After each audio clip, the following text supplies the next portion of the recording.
Welcome to the Grounded in Peace podcast, where we explore what it means to cultivate peace within ourselves while working toward a more just and harmonious world. Join us as we uncover stories, practices, and ideas that inspire grounded collaborative action for lasting change. All right, welcome everyone. And today I'm joined by Joe Hendershott, who is a co-founder of Hope for the Wounded and has a lot of experience and interest in the topic of empathy. And so we're going to be talking about empathy. Thank you, Joe, for being here. Thanks for inviting me. I'm excited to be here. Yeah, so get us into this topic of empathy. Tell us what it is, and maybe a little bit about your own interest in it as a topic. Well, I got interested in the topic because of my background working in correctional education and being a principal and a teacher for 24 years. So I just became really interested in it as an administrator. When I really became interested in it was when I went to the university and I had to pick out a dissertation for my doctorate. Mm-hmm. And I always wanted to study empathy on a deeper level, so I had the opportunity to do that. So what is it? Well, as I go around and ask people that question, I get a lot of different answers.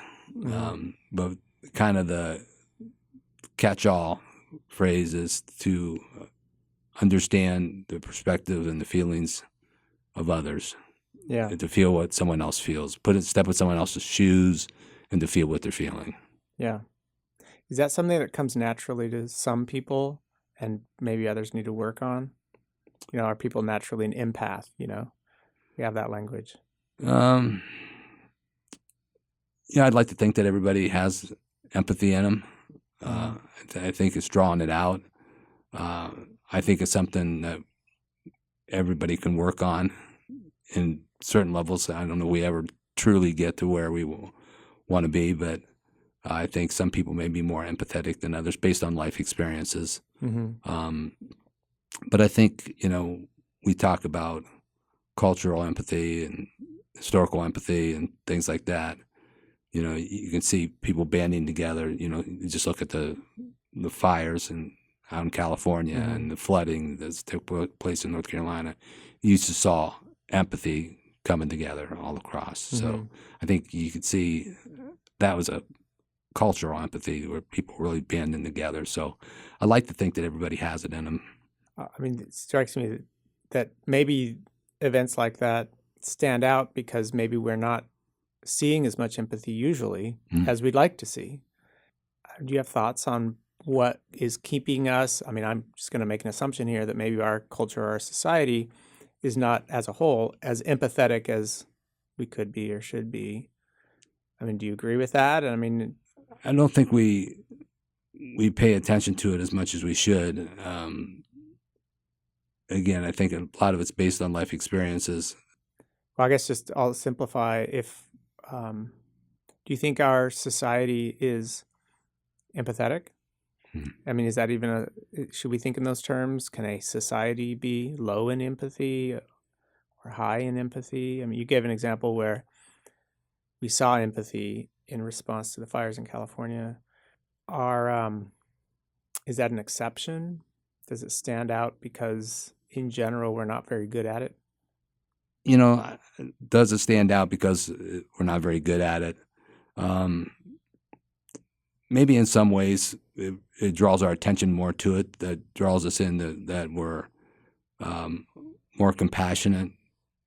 Mother Teresa once said, I paraphrase her, she says, the ills of society today is based on the fact that we've become indifferent to the needs of our brothers and sisters. Mm-hmm.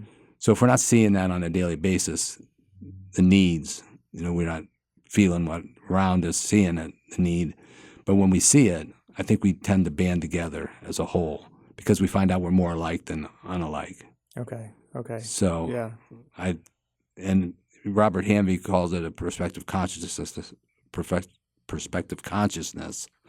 And he says that, the ability to take the perspective of another person, is something that we need to work on. Okay, right. So if we think of empathy as primarily feeling someone else's feelings, taking on their perspective. I suppose a perspective might be broader than just what a person's feeling. Would you include how people understand the world, how they see the world, their thoughts and beliefs about things? I'm just thinking if I want to empathize with a person, I may not want to agree with them or adopt their way of seeing the world. How do I understand someone else's point of view without taking on their point of view? Well, I talk a lot about listening to understand. And, it goes back to appreciating, kind of the Robert Hammer thing is to appreciate someone's point of view. So you don't have to necessarily agree with it. Right. Okay. But you can appreciate it if you understand it. Mm-hmm. And to that takes some listening. And then, I talk about kind of the last step in that is then how do we act once we have information and, then we show that we have compassion or empathy for the situation or the person, what they're going through. Right. You mentioned indifference. Would you say indifference is the opposite of empathy? Oh, yeah, absolutely. I think indifference today, we really need to take a look at it. We see things in our society, take place and, say mass shootings. Mm-hmm.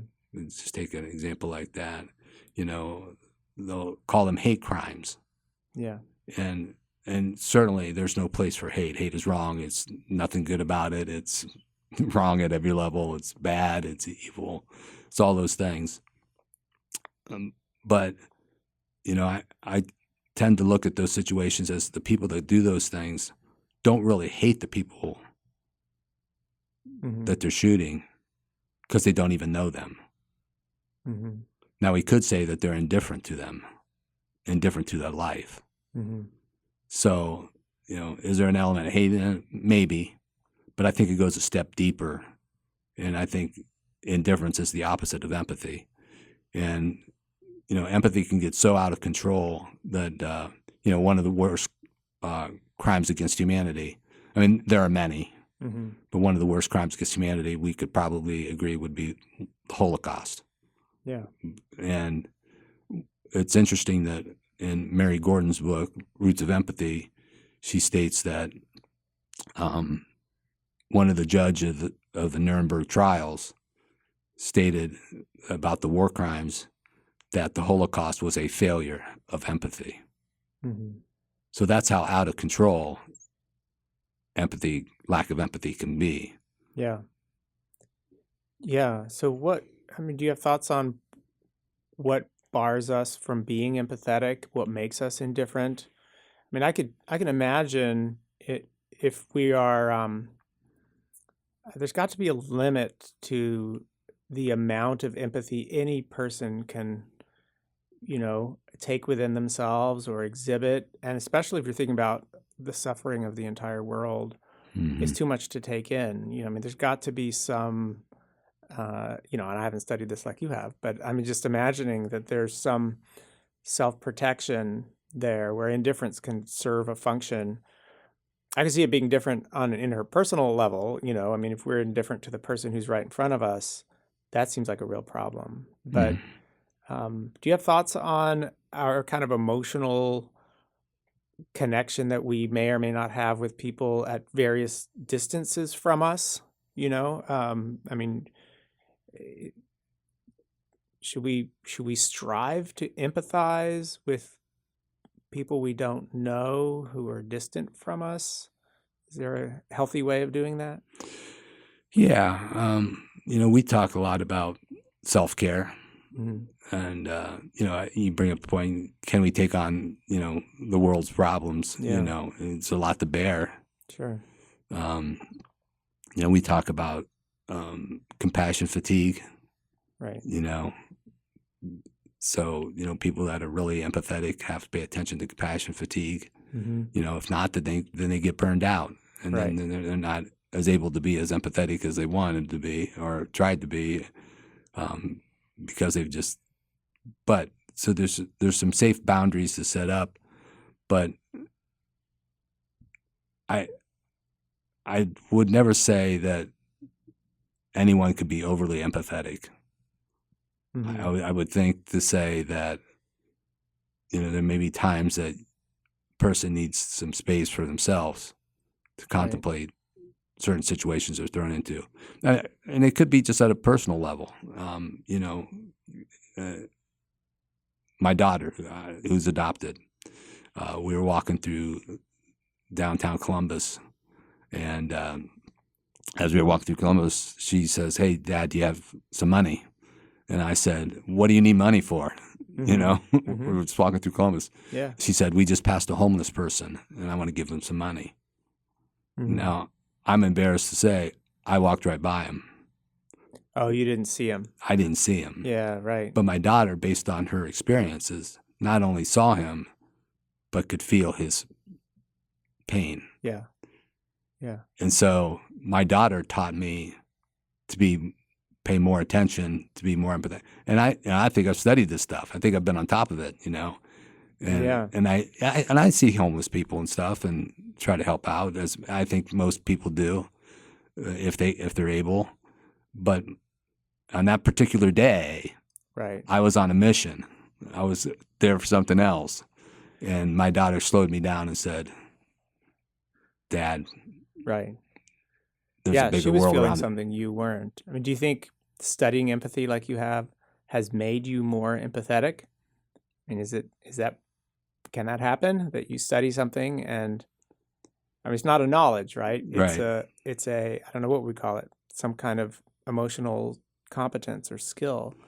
Yeah, I like to say that it can be taught to a certain degree, but it has to be caught. And, Okay. it's the more you position your students to experience empathic connections. I'm saying students because I was a teacher. Mm-hmm. But the more you position people for empathic connections, the opportunity to be empathic, the stronger the skill becomes. Okay, so what would an opportunity to be empathic mean or look like? Well, I know that there's several places, schools that I've been to, that teachers specifically making aware the students that what they're doing is empathic. So it could be something as a second grader knocking over a crayon box of their neighbor's crayons down, and the neighbors help pick them up and say, that was really a nice thing to do. That was really made the person beside you feel good that, Mm-hmm. you knocked down their crayons and you helped them pick them up, and the class went over and tried to say something as simple as that. Mm-hmm. Instead of just saying, "Hey, pick up those crayons." Okay. Who knocked those over? So drawing attention to when we see it and praising it, or value, expressing that that's a value that we have or that we ought to share. Yeah, and I think teachers and administrators, and as a society, we're starting to point out the need for empathic connections. Mm-hmm. And we say today that we don't know what people want, and how do we get to the empathic level? And I say we ask what questions, not why questions. Mm-hmm. What's going on? What can I do to help you? What's your name? Right. Okay. What questions? What questions? Really helpful. And when I would ask those questions I probably talked to over 3,000 kids in their jail cells, mm-hmm. In correctional facilities in my time as an educator. And when I would ask that what question, and they would tell me their story, they would end it by saying, "Do you feel me?" Right. Okay. Do you feel what I'm saying? Now, if we look at the definition of empathy, is to feel what someone else feels. Mm-hmm.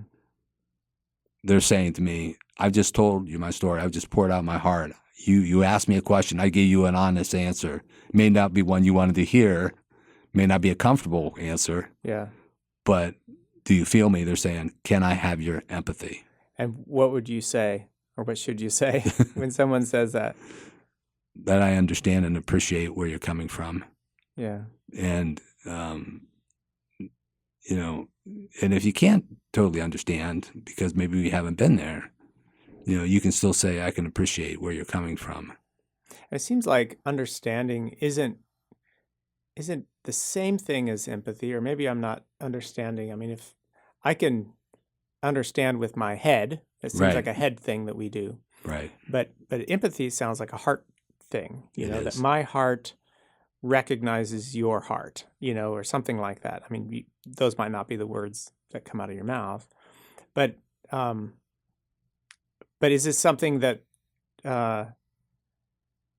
when answering the question, do you feel me, is the answer like something beyond words, like something that they need to see in you? I think that's right. It's a heart connection. You can go back to the first connection we have, empathic connections we have is between a mother and a child. Mm-hmm. And there's a lot of research behind that, Mm-hmm. That we come into life with empathic connections with our mothers. It's the first connection we make. And a lot of people, when they pass away, will say, tell so-and-so that I love them. Mm-hmm. So we kind of come into this world with empathic connections. We leave this world kind of with empathic connections with the ones we love, the ones that have connected with us. And so... Sure. And, and wanting to know where someone's coming from, even if the knowing is with the head, the desire to want to know, or the commitment to stick with someone for the time that it takes to hear them, those strike me as expressions of empathy, because empathy is going to keep me, sitting right here while I listen to your long story, something like that. So, those are some of my thoughts. Would you say that we're an empathetic society? Is that something that we can ask of ourselves? I study both ends of that. Mm-hmm. I like to think positively and think, when things are in crisis. I mean, we just had COVID worldwide. Everybody was dealing with the same thing. Yeah. You could see people pulling together that maybe wouldn't necessarily pull together in other ways. So that means that maybe we saw expressions of empathy there that we might not have seen without a global crisis. Does that mean that we're, what's keeping us from being empathetic much of the time?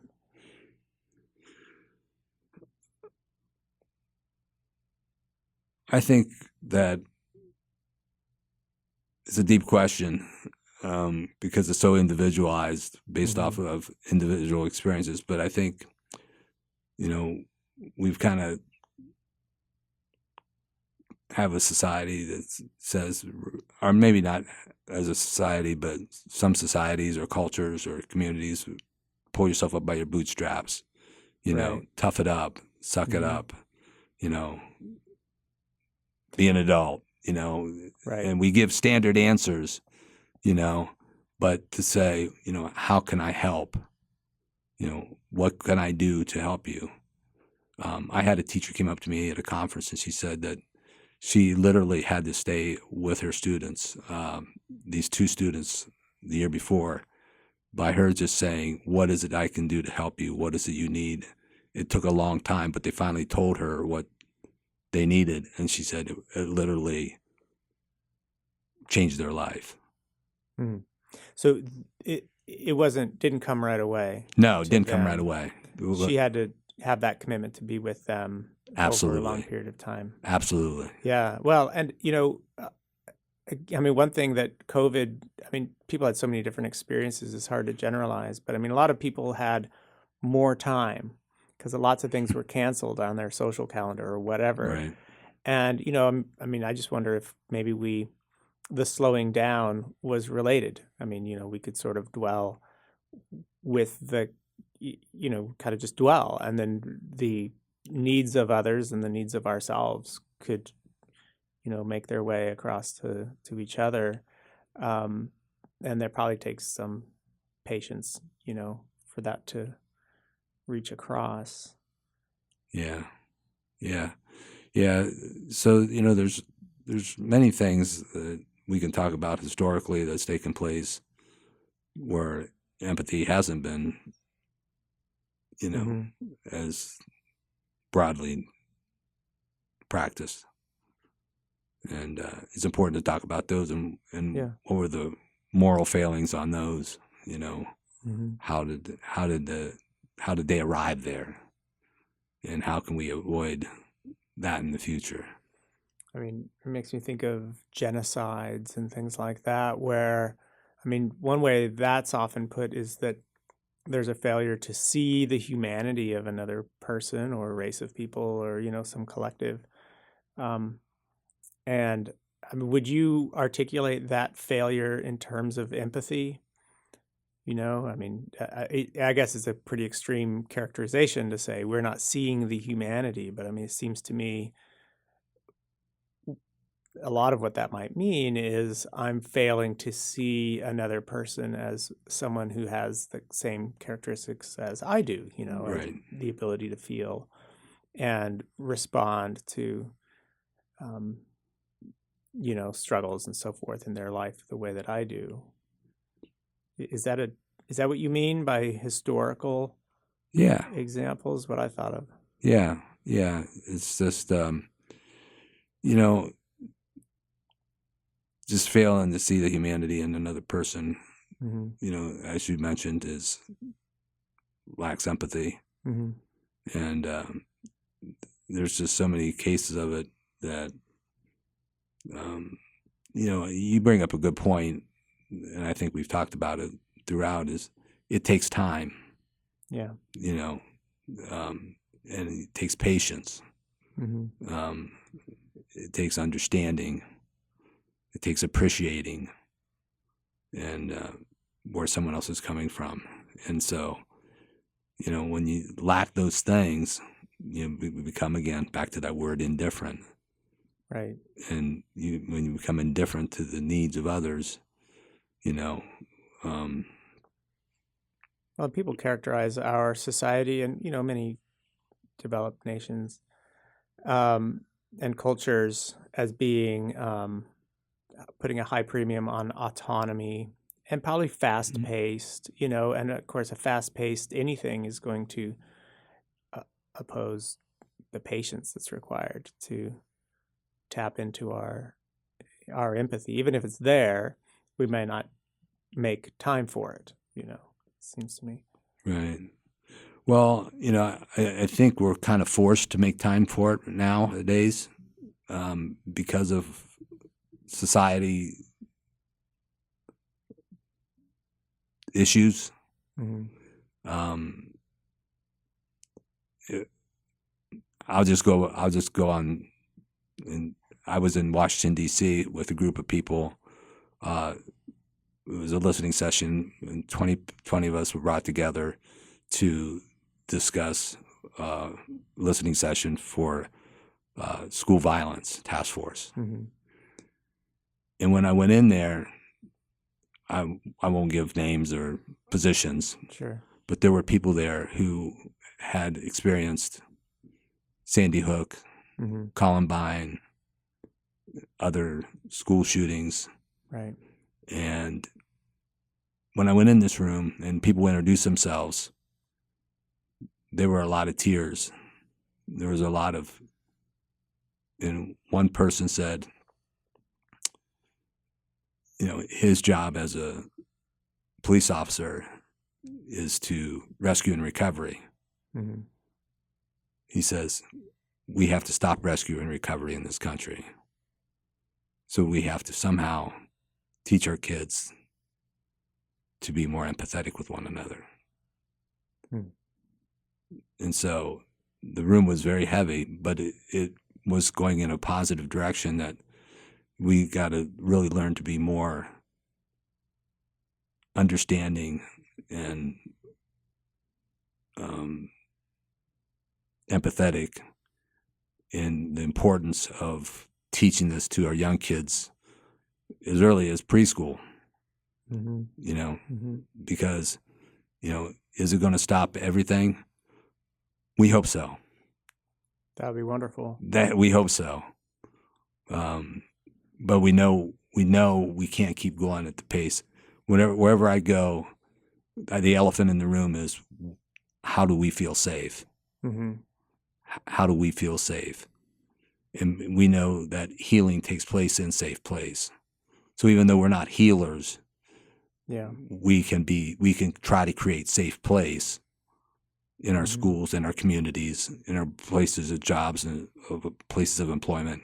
Because it doesn't just happen in the schools; it happens in workplaces and, you know, the homes and stuff. And I have the thought about, you know, people say all the time now that, you know, how divided we are as a society. I think that people mean lots of things by that, but I wonder if that one thing that means is that we aren't maybe as willing to react empathetically or take the time that it takes to allow our empathy to work, because we're sort of already decided that we're at odds, you know, with a person or a group of people.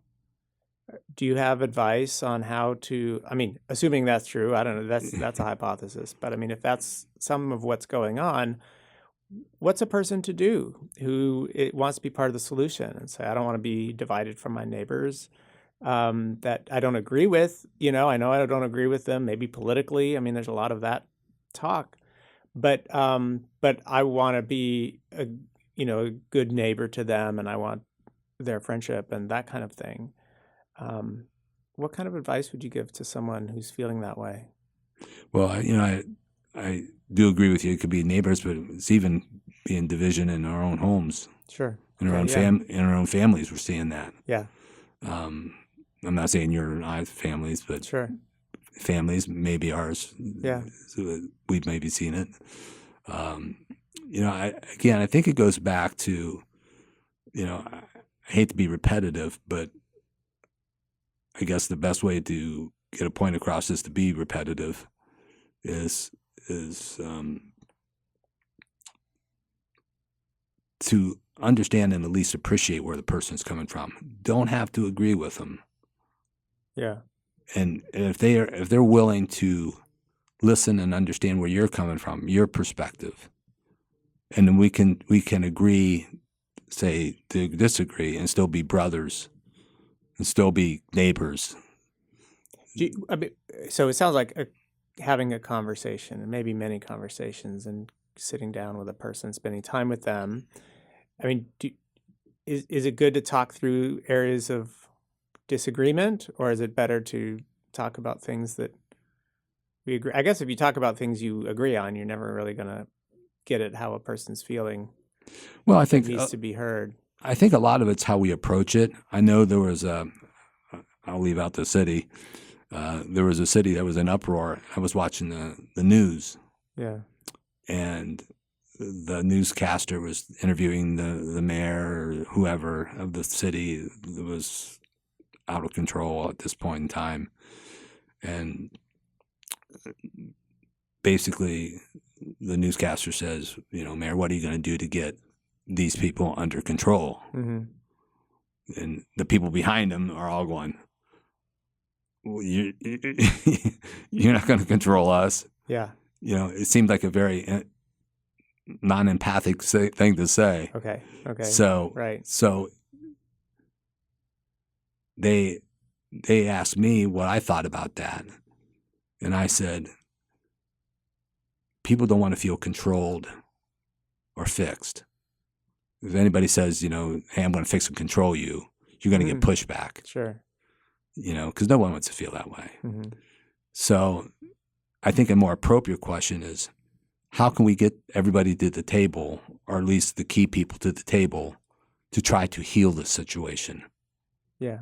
Okay. Is a more empathic way of bringing our culture bringing our communities, bringing our schools, bringing our families Right. together is to say, how can we help heal this situation? Mm-hmm. Because ultimately, everything is about positioning people to heal.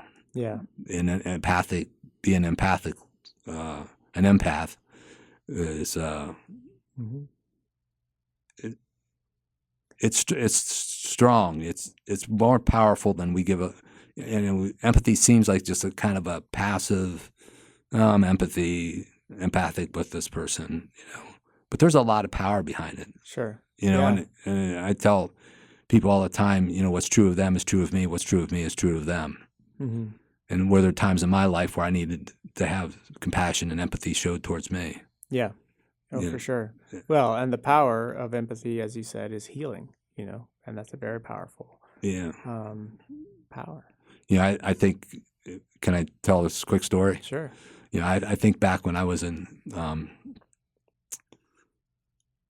middle school, I didn't come from a well-to-do family, and my mom sewed our clothes, so we had clothes for school. Mm-hmm. And you give Christmas presents to your teacher. My mom made a tie for my 7th grade English teacher, Mm-hmm. and I was embarrassed to give it to him because it wasn't a store-bought tie. It wasn't the prettiest tie. So I gave it to him, and he wore it to school the next day. Mm-hmm. Good for him. And he's still in this community. Mm-hmm. And I see him at the coffee shop. He still has the tie. Wow. Oh, that's great. And so I think back, when you say, what are some things people can do empathically, sometimes you don't have to use words. Yeah. Right. I have a connection with this gentleman. He's in his 80s now. I'm in my 60s. Mm-hmm. And we still have a great relationship. I write about him in my book, how as a 7th grader, that made me feel.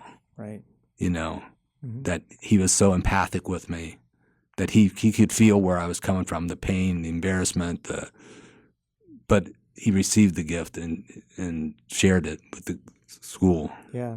Oh, that's wonderful. That's a great story. Yeah. If you don't mind me mentioning his name.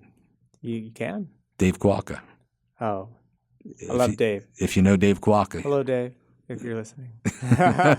Wonderful. Well, that makes total sense. Yeah. So, I'm not just making up stories on, that I've lived, by people setting good examples for me, Uh-huh.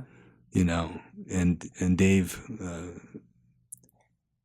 he did a lot of things like that. Well, it's amazing that, that in the scheme of things, you could say, well, that's a small thing, but it's actually such a big thing, right? That happened a long time ago, and it made a big impact on you. And I mean, that's a very hopeful thing. And maybe we'll just kind of end here on this kind of note of hope that we can engage in things that probably seem small or could be thought of as quite small, but actually they're quite big, We don't always know where it's going to go or how big it will be for anyone. It might not turn into anything, but we can't let that hold us back, Right. Yeah. I think it was John Steinbeck said once that to have 3 teachers in a lifetime is the best of luck. I'm paraphrasing that. Mm-hmm. Mm-hmm. And I think I've had way more than that. And when I look at what the impact they had on me, wasn't the academics. Now, I'm not saying academics isn't important and Sure. academia is not there, but they made the connection with me empathically to move me to the next level, to move me to believe in myself, and honestly, it probably did help my academics. Yeah. Yeah. Oh, I'm sure. I'm sure. And I look back on my years and, we got to look at a lot of people today. They're either in emotional survival or critical thinking. Uh-huh. And, a lot of people are in emotional and survival. And I would say less than a third of people have the luxury of just being able to critically think because they're so busy dealing with emotional and survival issues, that the more we can be empathetic with one another, we're going to meet more of the masses to create a more safe, healing culture in our schools and in our communities. And a lot of it is, again, just the language that we use and being self-aware. We talked about that. Like my daughter taught me, be a little more aware. Sure. You know, and not that when I travel around and speak, I talk to homeless people on the streets and stuff, but for that day I wasn't self-aware. And sometimes it's good to be pointed out. Yeah. And I know I mentioned the book Roots of Empathy. Mary Gordon taught her kids to be empathetic with one another, and it virtually eliminated bullying from her school. And we look at problems of bullying in schools today. So people say to me, well, we really can't ever eliminate that. I say, she did. Yeah. So she did, then what? The Mennonites have an expression, if it's happened, then it's possible. So, I mean, it only takes, I guess, one counterexample to be able to say, look at this, look what happened over here. Right. And that's the positive thing out of this. I've sat through a lot of sad stories from positions I've taught at, an administrator in, and it's really taught me a lot about the world around us. And I think everybody is going to do better when we feel that the people around us are listening, understanding, and are empathic with our needs. Yeah. And whether that's the neighbors or friends or brother, sister, mom and dad, whatever, I think we arrive at a much, much better place than where we've been in history. Yeah. And we have a chance to really do some good stuff. And I'm seeing, like I said earlier, with some of the natural catastrophes that's going on, and 3,000, 4,000, 5,000 miles away, I'm going to my local grocery store here, and they're saying, "Hey, you want to up your dollar amount for the Red Cross for the fire?" So to me, that's hopeful. It's not someone else's problem; it's our problem, even though we don't know that person. Yeah. Oh, it keeps your heart soft toward them and hopefully everyone else. Yeah, and I've been a recipient of that. I've been through 3 major hurricanes. Wow. So I've seen communities pull together where people bringing water in. Right. They had 3 cases of water, but they're going to share it because you might need it. Yeah. And so, Well, it's a good reminder to be on the lookout for where empathy is being demonstrated, that we can be inspired to, pay more attention to our capacity for empathy, even though we're not probably always encouraged to tap into that or to exhibit the patience it, requires. So, Right. Thank you, Joe, for talking us through, talking with me about empathy and sharing your stories and giving us some hope too. So, well, it's all about hope. Yeah. It's all about hope, and I thank you for giving us the platform to talk about empathy, and maybe we can dig deeper into it some other time. Yeah. Good. Well, yeah. Thanks again, Joe. You're welcome.